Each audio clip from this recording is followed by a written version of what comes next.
Swarajya Samrajya Vibhutiresha Bhavat Kripa Shri Mahima Prasadat Prapta Maya Shri Gurave Mahatmane Namo Namaste Stu Punarnamostu Namo Namaste Stu Punarnamostu Namo Namaste Stu Punarnamostu Namastasmai Sadaikasmai Kasmai Chinmahase Namaha Yadetad Vishwarupena Rajate Guru Rajate Yadetad Vishwarupena Rajate Guru Rajate. Hari Om Tat Sat. We will just chant together once up to the point we have done. Tapo yajñadānādibhih shuddha buddhih virakto nripādeh pade tucca buddhya परित्यज्य सर्वं यदाप्नोति तत्त्वं परं ब्रह्म नित्यं तदेवाहमस्मि परं ब्रह्म नित्यं तदेवाहमस्मि दयालुं गुरुं ब्रह्मनिष्ठं प्रशान्तं समाराध्यमत्या विचार्य स्वरूपं यदाप्नोति तत्त्वं निदिध्यास्य विद्वान् तदेवाहमस्मि परं ब्रह्म नित्यं तदेवाहमस्मि यदानन्दरूपं प्रकाशस्वरूपं निरस्तप्रपञ्चं परिच्छेदहीनम् अहं ब्रह्मवृत्त्यैकगम्यं तुरीयं परं ब्रह्म नित्यं तदेवाहमस्मि परं ब्रह्म नित्यं तदेवाहमस्मि यदज्ञानतो भाति विश्वं समस्तं विनष्टं च सद्यो यदात्मप्रबोधे मनोवागतीतं विशुद्धं विमुक्तं परं ब्रह्म नित्यं तदेवाहमस्मि परं ब्रह्म नित्यं तदेवाहमस्मि निषेधे कृते नेति नेतीति वाक्यै समाधिस्थितानां यदा भाति पूर्णम् अवस्थात्रयातीतमद्वैतमेकं परं ब्रह्म नित्यं तदेवाहमस्मि परं ब्रह्म नित्यं तदेवाहमस्मि. This we have done yesterday. Only I would like you to see Viveka Chudamani 408, 9 and 10, where this Purnata is defined. 400 and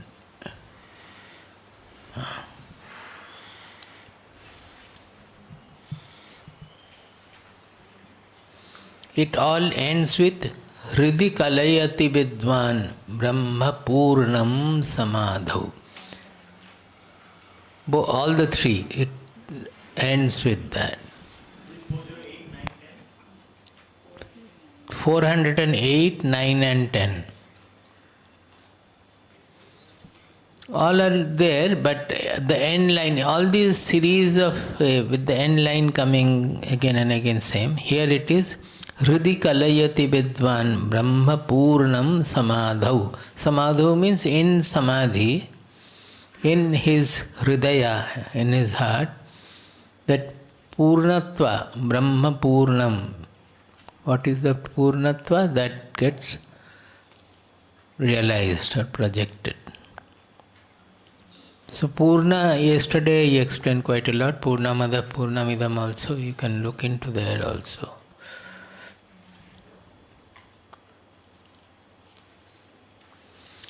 Now let us go to the next one, that is sixth.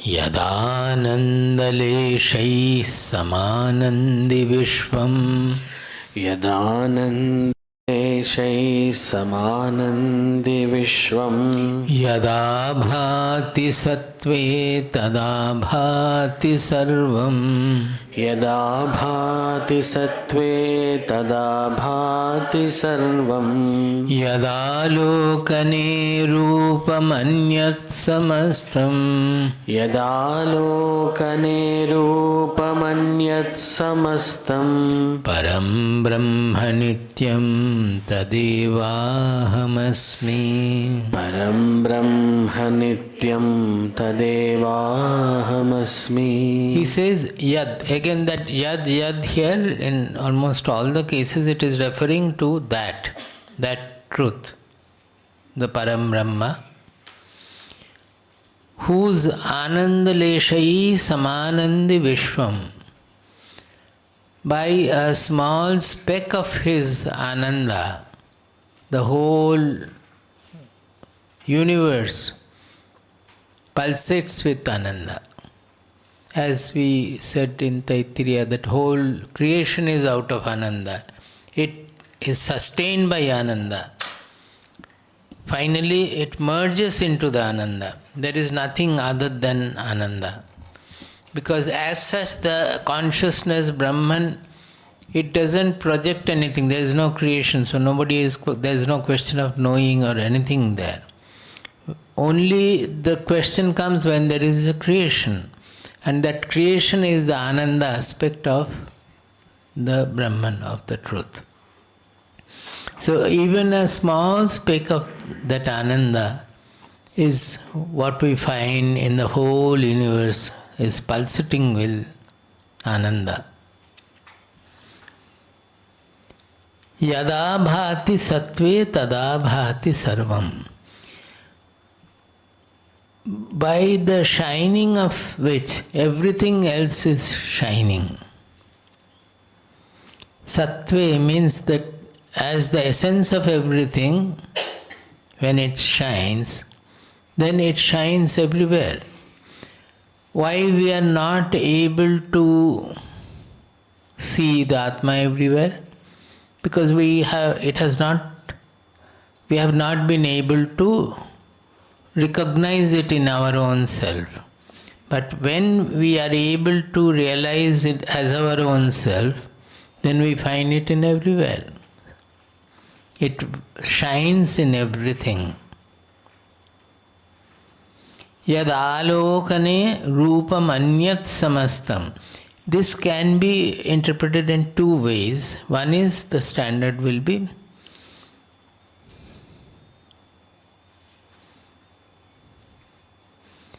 that this comes Atma, all is shining in that. Earlier the small everything, all the gains, all the existence, everything was having the reality. So once we know this substratum, which is appearing as many, then the whole world becomes different. The world doesn't change, but to the person it becomes different. So both way it is okay. Param Brahma nityam tadevahamasmi.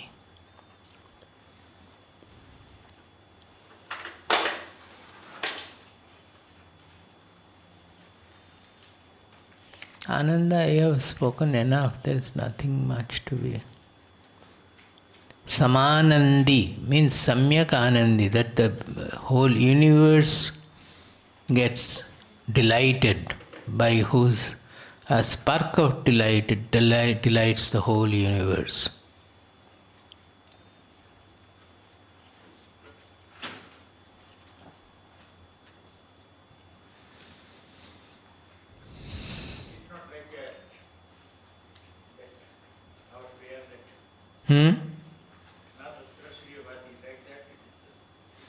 That is there earlier also, that being shining, everything else shines. In our prayer, we are doing na tatra suryo bhati na chandra tarakam nema vidyuto bhanti kuto ayam agnihi tameva bhantam anubhati sarvam tasya bhasa sarvam idam vibhati. That we are doing the arati with the lamp, as if the meaning is to show the idol's face. We are doing. While doing, we are telling the truth, that even the sun or moon cannot, or any star cannot light this truth. The truth is beyond the illumination of sun, moon, stars and everything.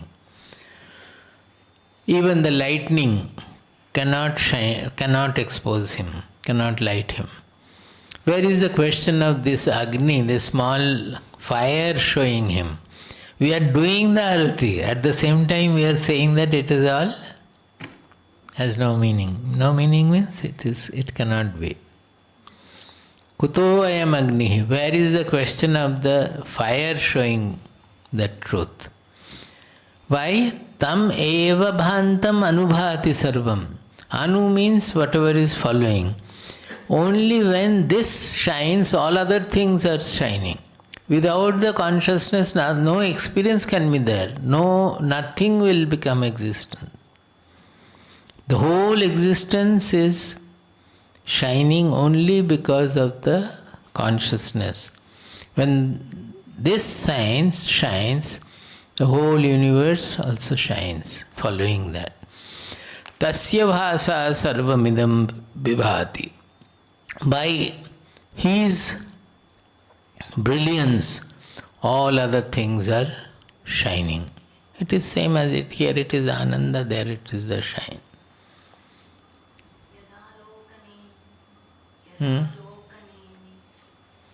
Alokane, yat alokane. By seeing that, when we are realizing that, yad alokane. It is not yada means when, it is not that. Yad alokane. That means is correctly done in the way. Yad alokane. When we see this truth, rupam anyat samastam. This can be two things. One is the whole universe, it changes to our vision. All the rupas they change. Or it is the seeing of that, it is the light of that which illuminates all the other things. I would prefer the other one.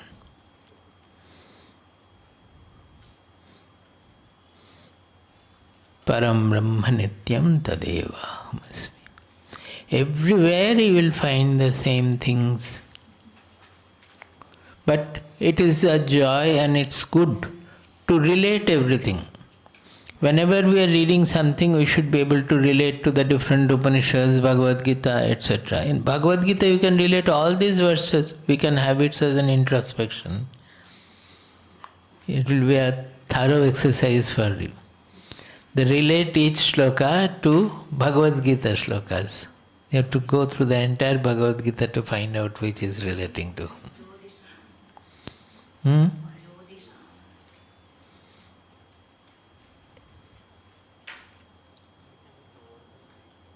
Oh, then the volume, ठीक है ना, volume has to increase. अनंतं विभुं निर्विकल्पं निरीहं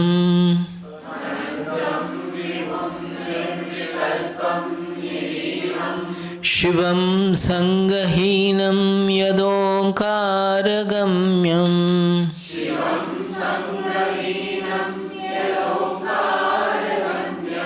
Nirakaramatujjvalam Mrityuhinam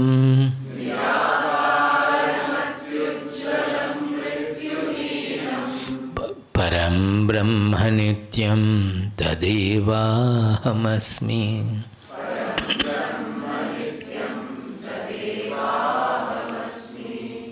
Here,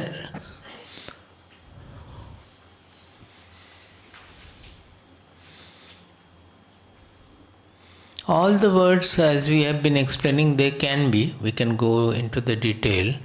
Anantam means na anta, means which does not have end. Actually, in the case of the truth, there is no question of end or even beginning, because it transcends time. Only when there is time you can call that this is the end. There is no limit. It does not have neither beginning nor end. That is, it is beyond time. Vibhum means which includes all the forms. What will include all the forms as well as formless, everything. So although we are saying it is embracing, it is all the forms are included in it. What we mean is it is transcending forms.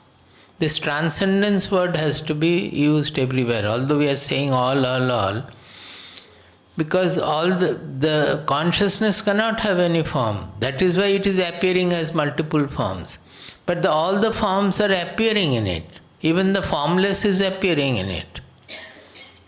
Formless like space or so, even time, it's a formless thing.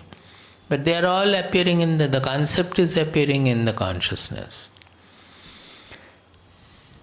Anandam Vibhum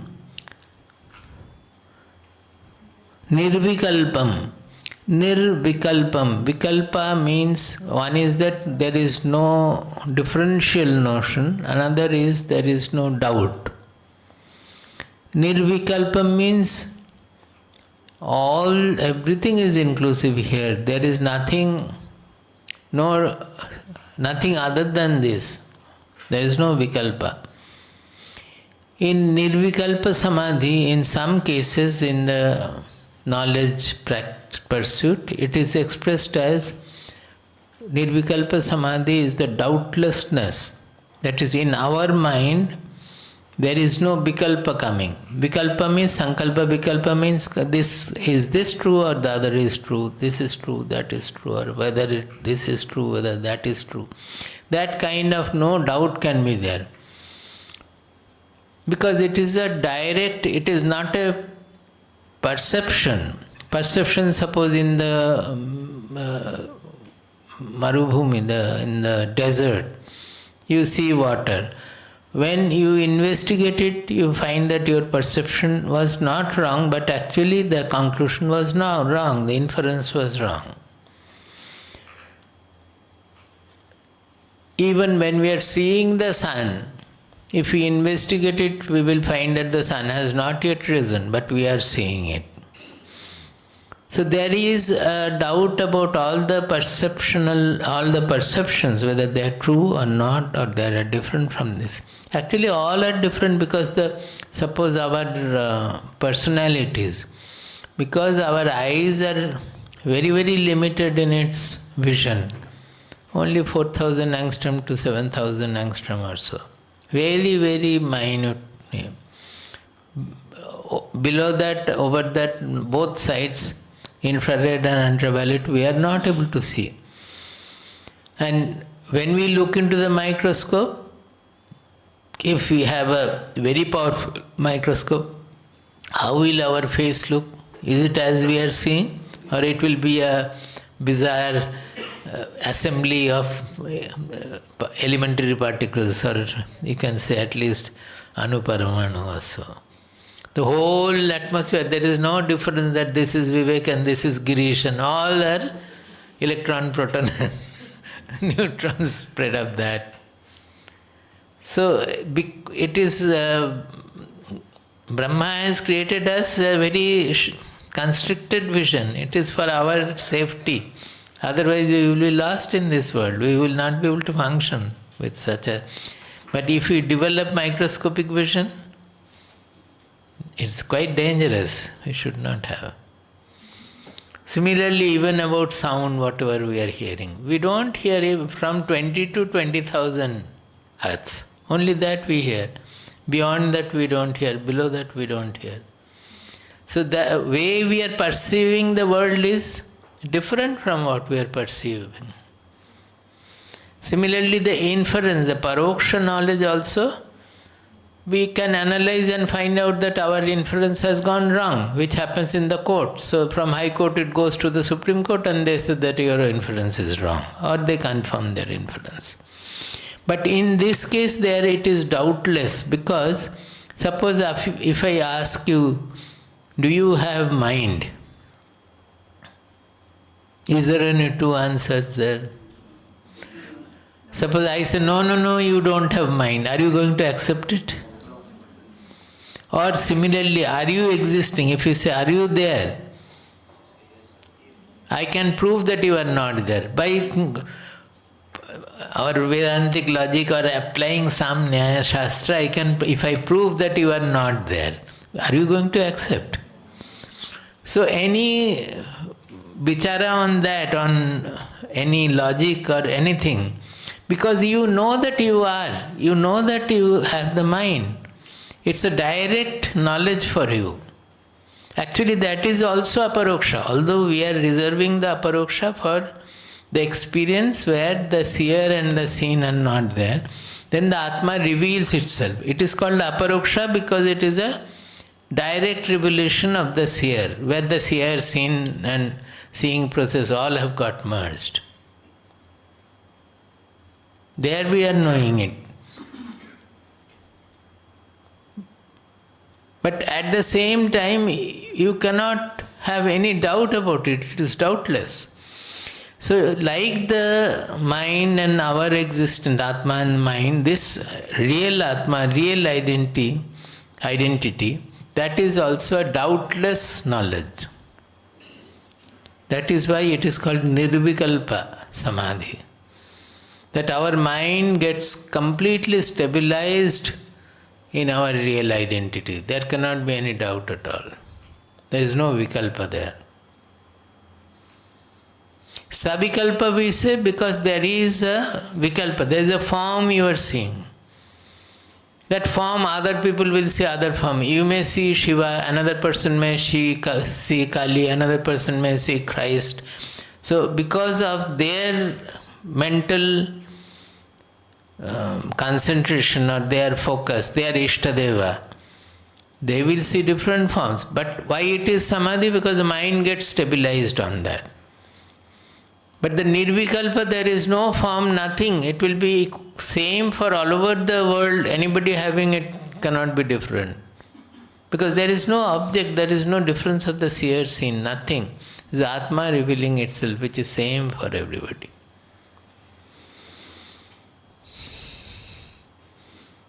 So he is Nirvikalpam. The truth is that is Nirvikalpam. There cannot be any doubt about it can be this also, that also.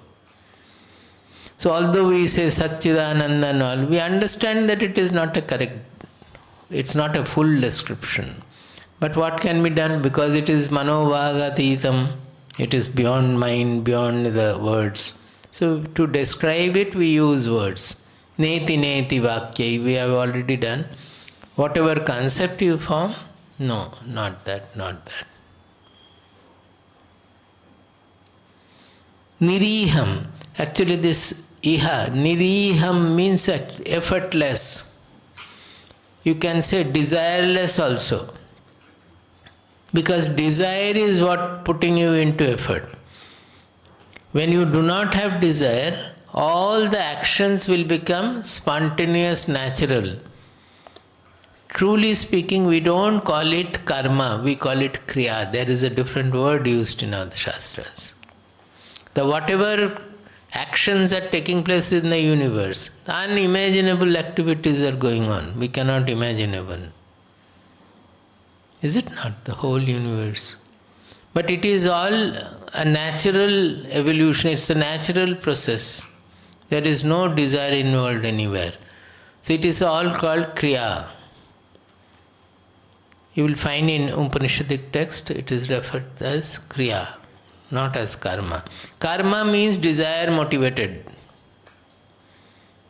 So actually karma, when it becomes karma yoga, all the karmas become, when karma yoga is fruition, when karma yoga is perfected, then all the karmas will become kriya. It will no longer remain karma. So he will have no consequence of it, he will have no papa, punya, nothing, swarga, nothing will be there. Because it is not, no more desire motivated. So whatever to be done, he will go on doing. So niriha means that desireless, effortless in its form. It's the easy, that's the epitome of ease, we can say. Although it is doing tremendous activity like creating a star or destroying a galaxy. Can you imagine the kind of activity involved? But it doesn't get affected by anything at all. No activity affects it. So when we in Bengali we use this niriha very commonly, that describing some personality as he is niriha. Actually we mean niriha there, it's not any complication, worldly complication is not there. Hindi mein bhi hai na? Simplicity, you can say. Simplicity is saralta. But niriha means not having the worldliness, actually it should be. Iha means ihaloka. So actually niriha means it is desireless. But desireless means effortless also. Shivam. Shivam is referring to the Atma. Atma is called Shiva. The Shiva means it is the ultimate auspiciousness, the parakashta, the pinnacle of auspiciousness, which is the consciousness, the ultimate goal of life. You can say Shivam also, he lies under the Kali, he doesn't do anything. Even when he is Nataraja Murti, on one hand he is destroying and creating world, everything he is doing, destroying the world. But at the same time he is lying motionless also. He doesn't do anything. Doing everything, he doesn't do anything. Bhagavad Gita describes it in many shlokas. Sangahinam. Sangahinam we should try to understand very well, that non-clinging. Our problem is Sangha. See, even the air is not having Sangha so much. It is going, moving everywhere. Suppose the light, it is showing the beautiful flower, it is showing the garbage also. By showing the flower, it is not becoming beautiful. By showing the garbage, it is not becoming putrefied. There is nothing happening to if the Sangha is not there, you will remain like the space, or even more than the space, spatial. Even if a nuclear bomb blast is there, nothing will happen to the space, because it doesn't have the Sangha. It does not cling to anything, that it will contaminate, it will get contaminated by other things. So in our case, in our life, this is the Sangha is the main thing. Other day Swamiji was telling somebody that I hear you going back, you should attend the retreat and all. So what Swamiji said, I don't remember fully, but he was saying that no Swamiji, Sangha ekdam nahi hai. I don't have Sangha. It's a great claim to say that I don't have Sangha. Not having Sangha means completely liberated. So we have to be very careful watching where we are developing Sangha. See, recently we were analyzing that why our Surya is developing Sangha towards Nutun Swamiji. So it is too much. She is lying on I have the cot, below that there is a chauti. Chauti means a foot mat. On that she is sleeping. She has occupied that. She was trying to tear it off yesterday, I gave her back. So left it night, it slept on that.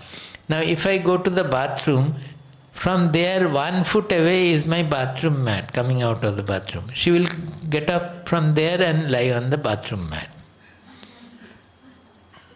So I was telling Prashanta that my eldest sister in Purvashrama, when her first son was growing, very small,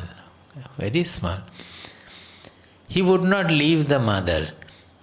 The mother used to say that when she is taking bath also, the son will have to sit in the bathroom. Otherwise she will start shouting, crying and all. So Sangha, now the question is not that. The question is that by living with me, if the dog develops Sangha, then is it not inferred that I also have Sangha? Why should I have staying with me, people should become Nissanga. If I have attained to some extent of Nissanga, then anybody who is devoted to me or staying with me should become Nissanga. But why Surya is developing Sangha? That means I have Sangha.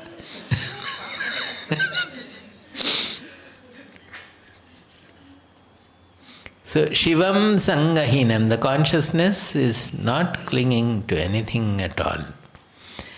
The body dies because the reflection of the consciousness through our buddhi, which is called Chidabhasa, that is no more functional. That does not affect the consciousness at all.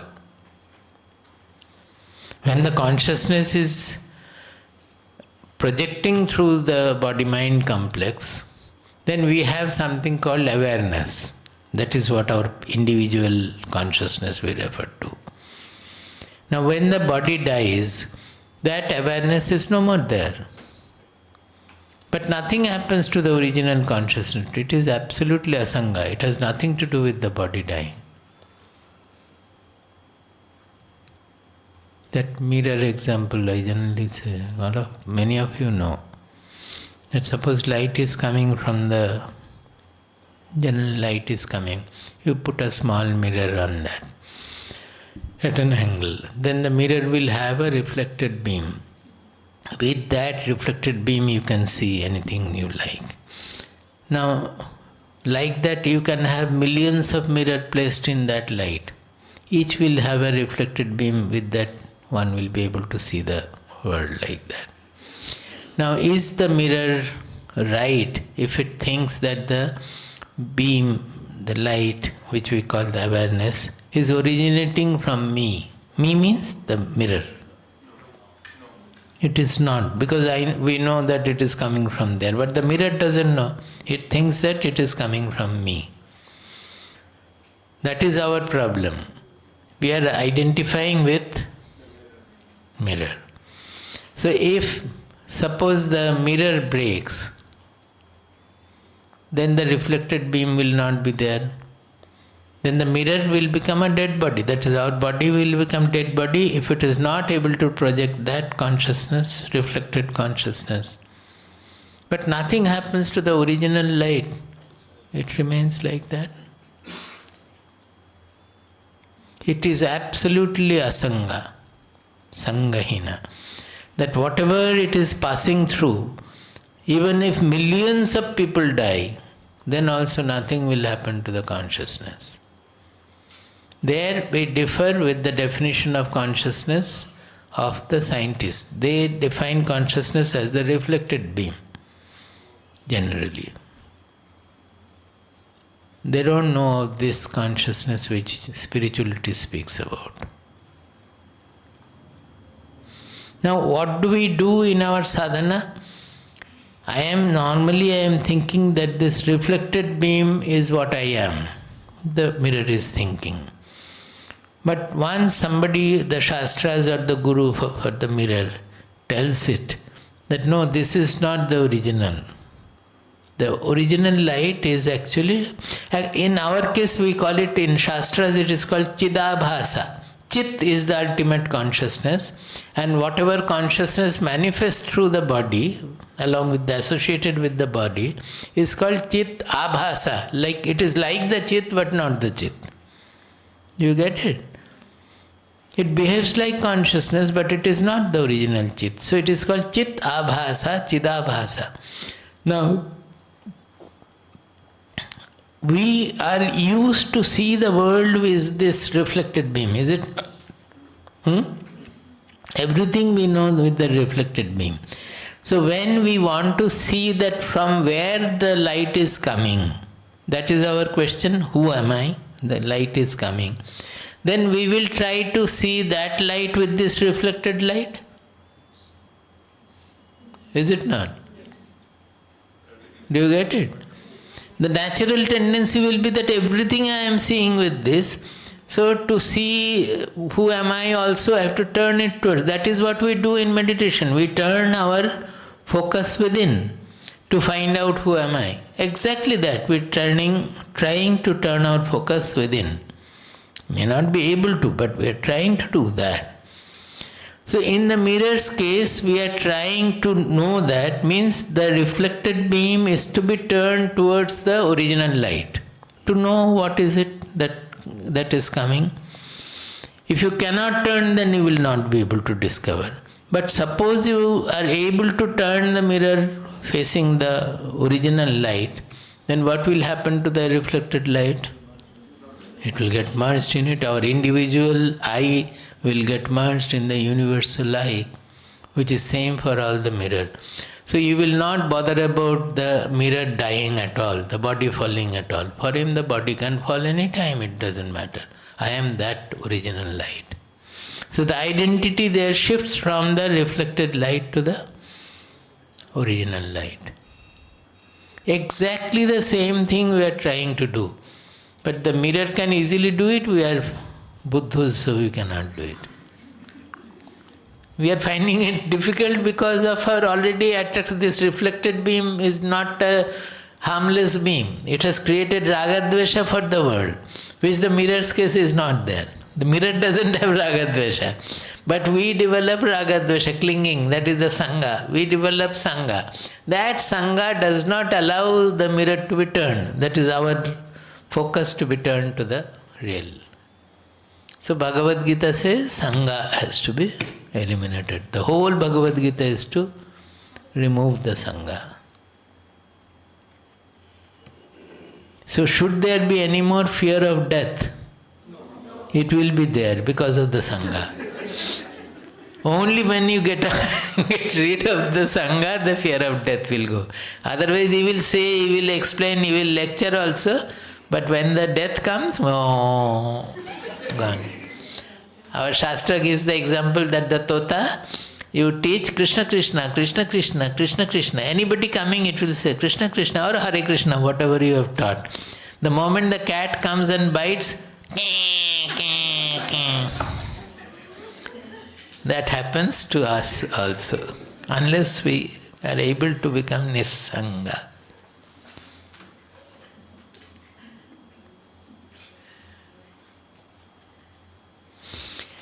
Sangahinam yad Omkara gamyam. This I have expressed earlier also, and I think you remember I quoted from Upanishad, the verse number 2.3 and 2.4. That is, Omkara is compared with the dhanush, the bow and the arrow, and the sadhana with the sharpening of the arrow, and apramattena vedhabhyam, that attention in hitting the target. And when, in this case, when we hit the targets, the arrow will get fixed there, and in our case, the Atma will get dissolved in the Paramatma, that our universal identity. It will not happen as long as Sangha is there. Just like the arrow is, if it is not sharpened, it will hit the target but it will fall off. So even if you have the samadhi, yoga samadhi or so, But the mind is still remaining impure, impure means Sangha, that's all, Ragadvesha, Sangha. Is still remaining that, then even after that also the mind will not be able to get anchored there. The full benefit will be there only through the knowledge. When we realize that, then there is no question of further getting entangled. Is it meaningful? What? So in Kathopanishad, I remember, but how will you, can 1.2.15, 16, 17, can you one by one project? Is it easy otherwise? See, Nachiketa, a 7-year old boy, you know Kathopanishad mostly.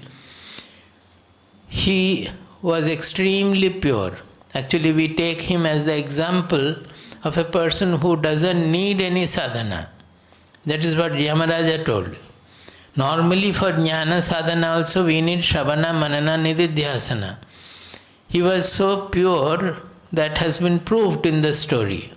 That Yamaraja said that initially he was telling him, no, it is not, you are still young, how can I tell you the truth? The whole world doesn't know, even the devas do not know. It cannot be given to you.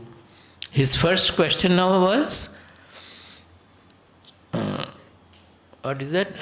Yeyam prete vichikitsa manushe astityeke nayam astiti chaike etad vidya manushishta swayaham varamesha varastritiyah. I will not go into the detail. 3 boons he offered. The third boon he asked for this, that what happens when the body falls. Some say something is there, some others say nothing is there. I would like to know the truth of it by remaining under your tutelage. That question itself is very erudite, because he never asked that, you tell me what is the truth. Because he knew that it cannot be yes or no, that something is there or something is not there. Yamaraja could have easily told, but he knew very well, Nachiketa, that they are not going to solve the problem. It means I have to know, if at all anything remains, what it is that needs sadhana, purification. So he said, Yamaraja, I would like to know the truth of it by remaining under your tutelage. Etad vidyam anushishta swayaham. By anushishtaha means by following the command, by following the discipline given by you, I would like to know the truth of it. That was his question. And Yamaraja went on telling him that no, this is not for you. Yesterday Ma also was referring from this story. So finally he proved his mettle, and then Yamaraja understood that he cannot be dissuaded. So he starts his proper expression of, lesson with a word, with a shloka, which says, Sarve Veda Yat Padamana. Don't look there. It is there. You can look. Sarve Veda Yat Padamamananti Tapamsi Sarvani Chajad Vadanti Yadichanto Brahmacharyam Charanti Tatte Padam Sangrahena Bravimi Om Ityetat. Sarve Veda Yat Padam Amananti Tapamsi Sarvani Chajad Vadanti Yadichanto Brahmacharyam Charanti Tatte Padam Sangrahena Brabhimi Om Iti Etat.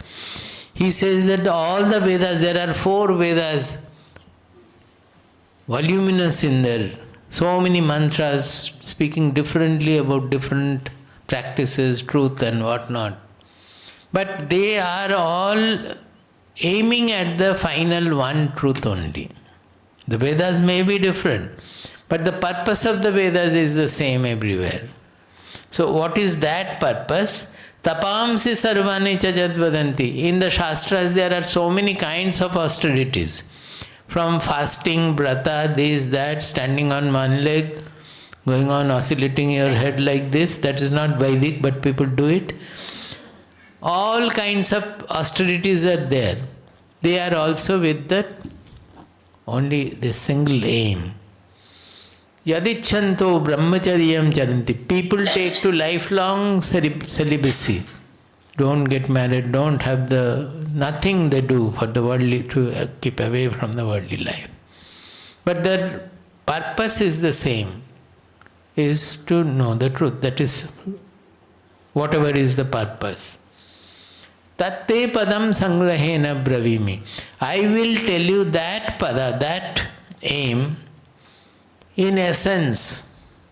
Whatever the Vedas, all the four Vedas, all the practices, everything has been speaking about, I will tell you what is the essence of that. Om iti etad. That is represented by Om. So Omkara is given that Kathopanishad starts with this, the message starts with this Omkara. Now this Omkara, as I said earlier also, it can be used in Omkara, it represents Brahma Vidya.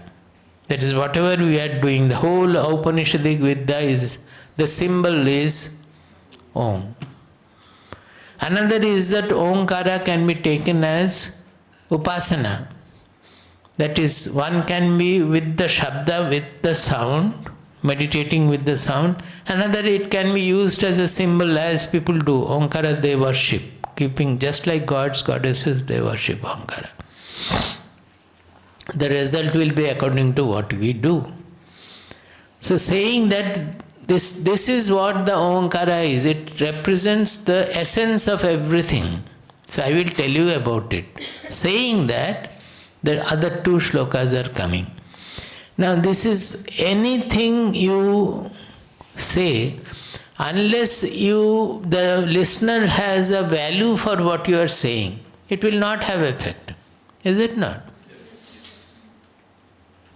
Normally, if it doesn't have value, they will not come. But even if they come, suppose they don't give value to it, then it will not be able to effect any change in them. So these two shlokas are actually telling about the greatness of Omkara. The next two mantras. Show that second one. Huh? Tapam and Padam spelling is different. It should not be the other one. It should be the dot only. No, actually in Veda, just leave it, keep it the first one. For the first one, keep that. She is asking a question on that.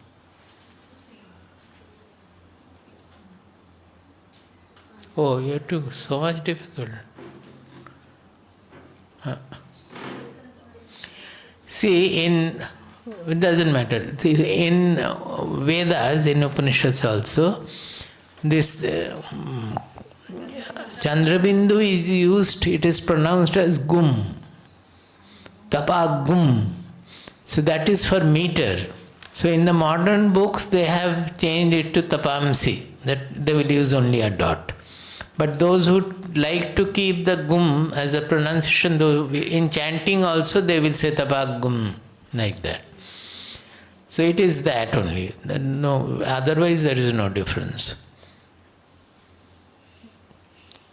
So the next one, immediately he wants to show the greatness of this Omkara. One, he is saying, Etadhyevaksharam Brahma, Etadhyevaksharam Param, Etadhyevaksharam Gyatva, Yo Yadichyasi Tasya Tad. Where is that shloka gone? Not getting? Achha. It's okay, leave it. But it had come just now, no? Etadhyevaksharam Brahma, Etadhyevaksharam Param, Etadhyevaksharam Gyatva, Jo Yadichyasi Tasya Tad. Now, this Brahman has got two representation in our Shastras. One is called the Shanta Brahma, and another is the Karya Brahma. That is, one is called, which is, the Brahman itself is expressing as the changeful world, is it not? So that is the changeful Brahman. Actually, Brahman is not undergoing any change, but the Brahman as expressed as the world, it is called Hiranyagarbha and various other names are there. So many people will worship that. And people worship the Lord of the universe generally with a desire to have something, or maybe finally having knowledge or whatever. So he says, Yo yadichyasi tasya, that means whatever is your desire, if you worship Omkara, your desire will be fulfilled. This is the one. Etadhyevaksharam Brahma, etadhyevaksharam Param, etadhyevaksharam Jnatva, yo yadichyati tasyata.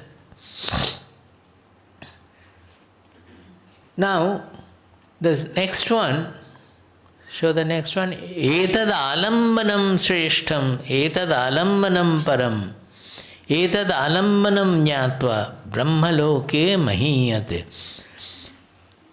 This is very important. Why? Because those, particularly those who are initiated sadhak, when you are going to a guru and guru is giving you a mantra, what is this mantra?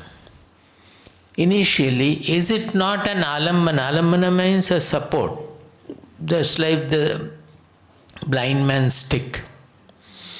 Earlier you were listening, reading, practicing various things.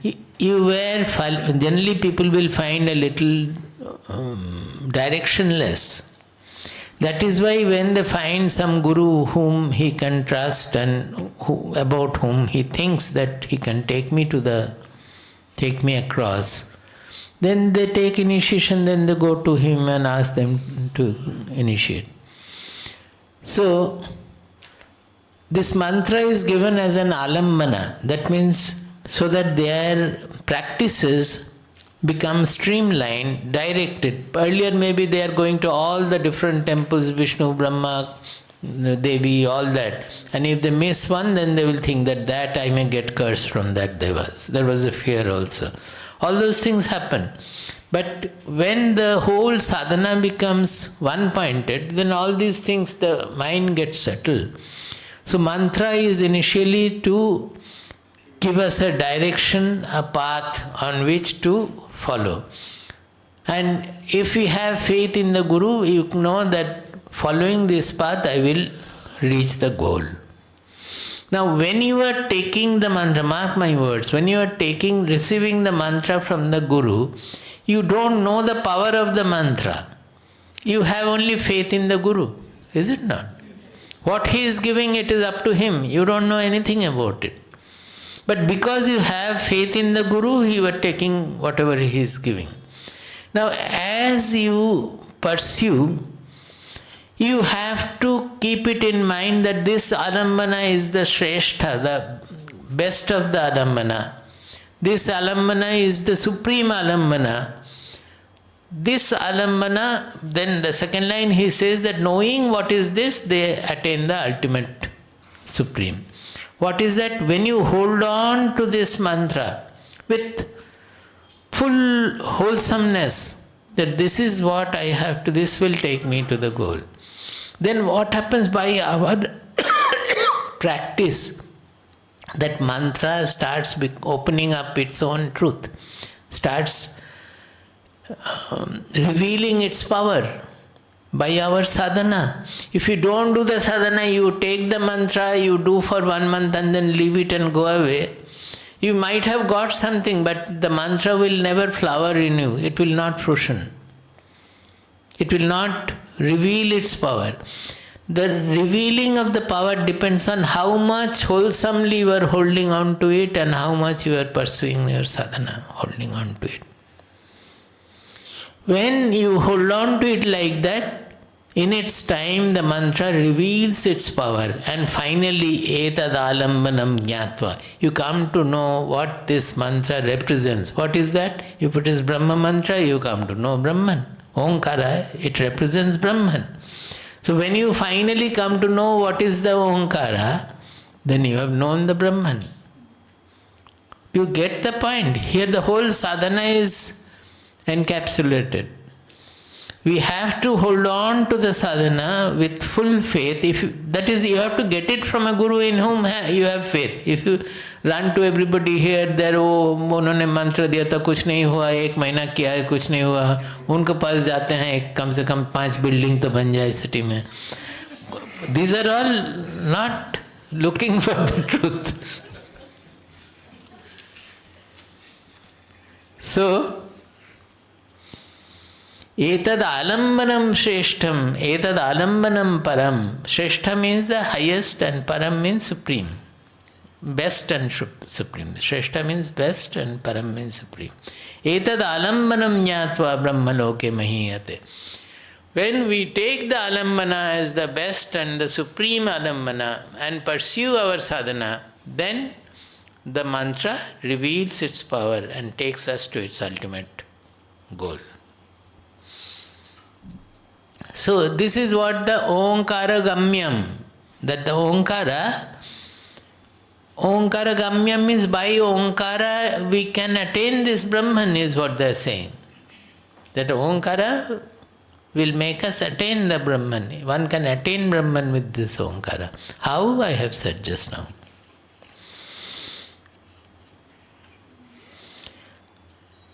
Nirakaram.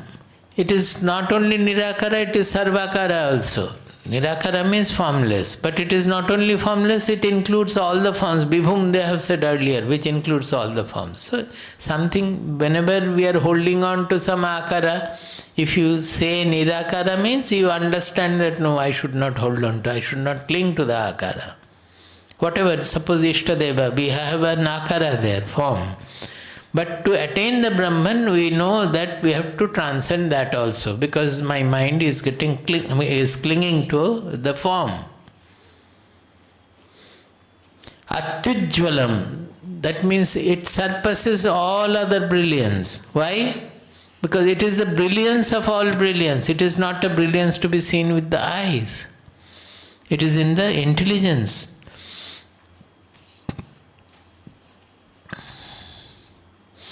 So the experience of the Brahman or the knowledge of the Brahman, it is the brightest, not in the objective sense, but it is the light of all light.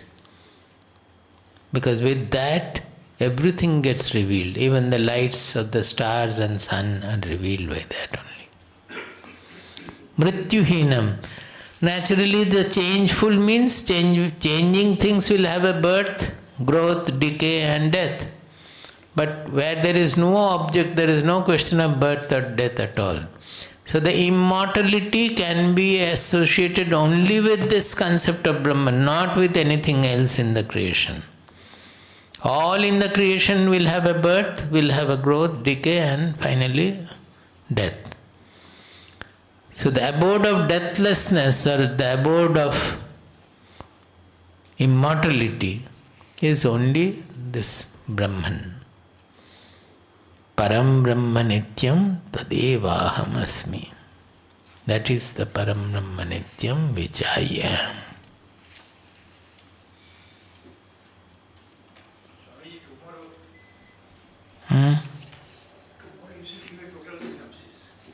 One more shloka is Baki.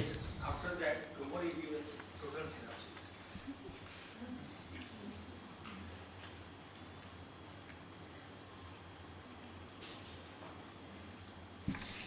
So the 8th verse we will do tomorrow. But what are you doing in your introspection? How to make it more fruitful? Can some of you, I was thinking how to do, because with so many people, but if some of you volunteer and tell what you have written, let us say today if we take the first day. So what you have written, and on that if there is any question, further question, you can show the first day's questions. It is in your notebook, no? Achha, before that there is a question today. As a meditator, will it be harmful if we go and meditate in all types of places with all types of people for an initiated seeker? So for an initiated seeker, will it be harmful if you go and meditate in all types of places with all types of people.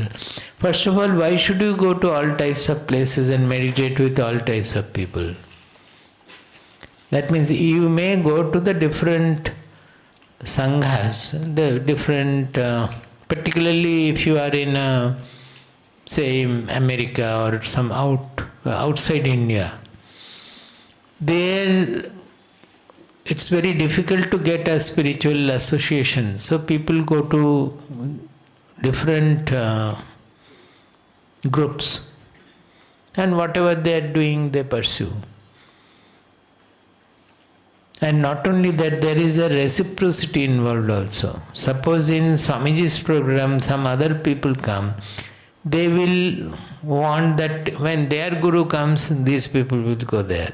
There is the devotees. There is. I don't find anything wrong, because the nature there may be demanding that. Otherwise, nobody will be there generally to listen.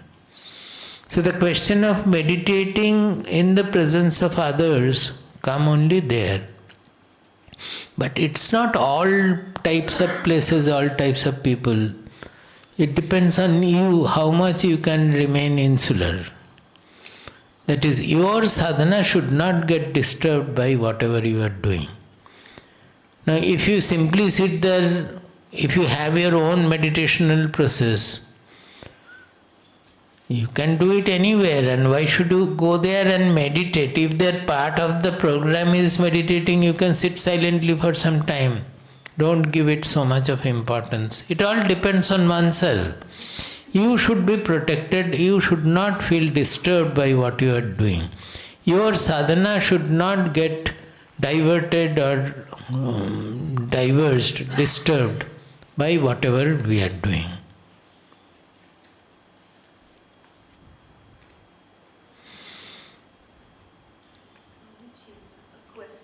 Was there ever a time where there was nothing? Huh? Was there ever a time where there was nothing, that absolute nothingness? Could there have been a time where there was nothingness? When we say the expanse of the Brahman, I'm unable to digest that expanse of a Brahman. I don't know if I'm able to ask the question correctly. Was there ever a point of nothingness? Or it was always the Brahman? When you are talking about nothingness, but you are talking about a time, there is a contradiction. Suppose even in scientists saying that Big Bang is the source, the creation of the world started from Big Bang. That is the starting point of the time. So if you say that is the starting point, then time is already existing. Any starting point, we are referring to the time. If you say that Big Bang took place in such and such, we are already, the time is existing there. So there is a contradiction there. But as far as nothingness is concerned, certainly our Shastras repeatedly say that Brahma's ayu is only, one day is some 32 million years or something like that. There is a calculation. It's there, somebody can take. 432 million. Million. One day, na? And how long does he live? 1 day of Brahman, it says. So it is unimaginable, but naturally when that Brahmanda, there are many, as per Yoga Vasishtha, their imagination is very far-fetched, that there could be millions of Brahma existing also. So in each Brahma's case there is a space, time and corresponding creation, all that is going on. But nothingness can always be there, but who will know that nothingness? That is the problem. So nothingness saying it must be there in the form that there was no object. That is not impossible. But who will know that nothingness? Suppose the Buddhist, after Buddha, I don't know what Buddha said, but later on, they call the reality to be shunya, that means nothingness. Now, Shankaracharya's point was, if you say that it is nothingness, it is because you are not considering you. Actually, the whole, whatever you are seeing is full with your own I consciousness. But because you are used to see an object before you as the second, as we have been discussing. So when you are not seeing any object, you are saying it is Shunya. Who is the Shunya Veta is the mind. Who is the knower of the Shunya? So by that he defeated all the Buddhist people at that time. Because nothingness, how will you know? The I should be there to know that nothingness also. Suppose it's the same as the other day I said you are unconscious. But getting out of the unconsciousness, you know that I had no signal state. That means nothingness was there. Which I was there. Otherwise we would have not known about that gap portion. Suppose before that I was driving. And after that I am in hospital. So seeing outside you may say that I was driving and I am in the hospital. In between I don't know what has happened. That is perfectly all right. But when you are coming back to your awareness in the hospital, you have a feeling that you are coming out of nothingness. There was no signal at that time. So that no signal state is also revealed by the I or consciousness. But you won't have any sense of time or space or anything at that time because world was not there. I mean, world was not registering in you.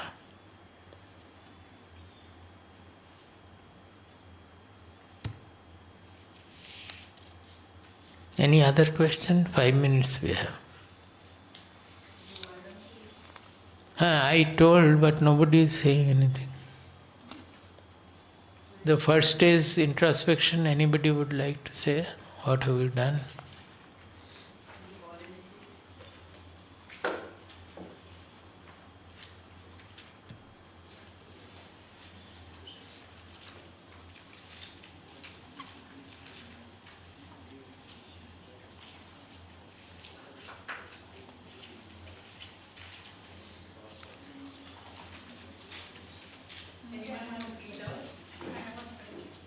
See, we say that self-realization and the meditation we are experiencing. So whatever we are experiencing, is that the same as self-realization or what's the difference?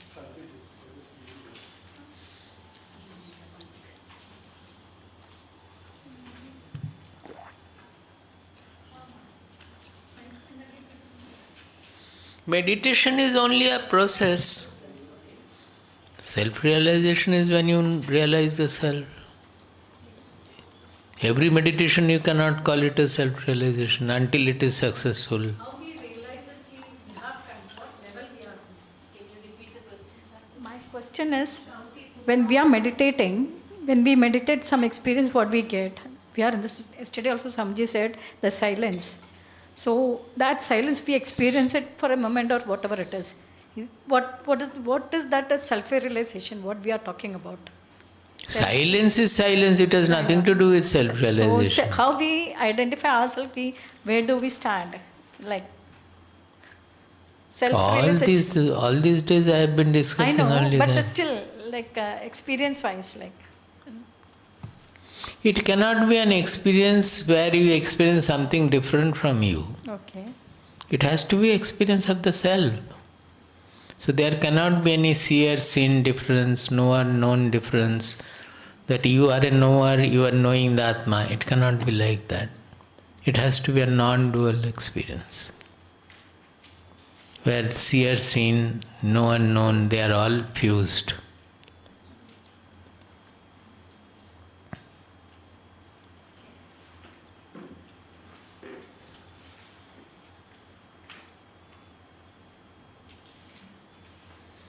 Anybody?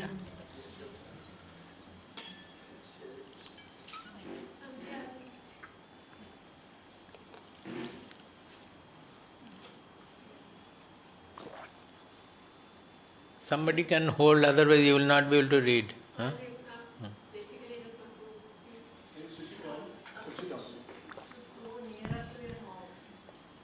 So The question is that list down what you cling to in your life, from gross objects, people, etc., to more and more subtle thoughts, ideas, etc.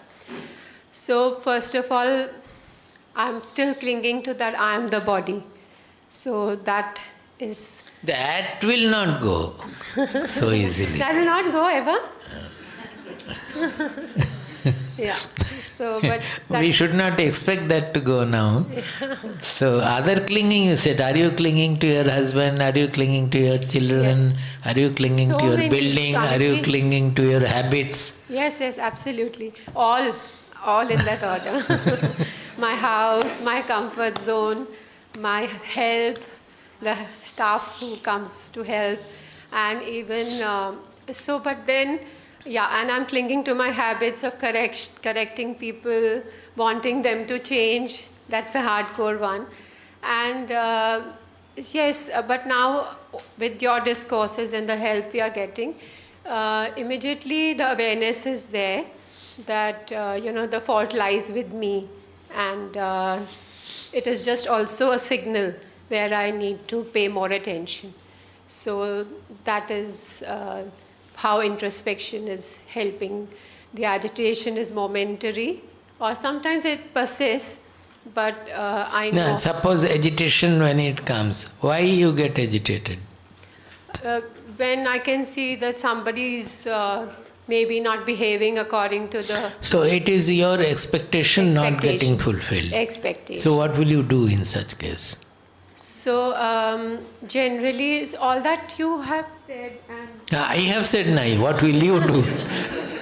I do that, Swamiji. But like last year also, when I came here, now it's a kind of a, before I enter any space or any agitation also is overpowering, then I first think of my identity. It's a beginning that. This is my expectation, and if I remember my identity, then unaffectation is one of the first pointers. So why am I getting affected?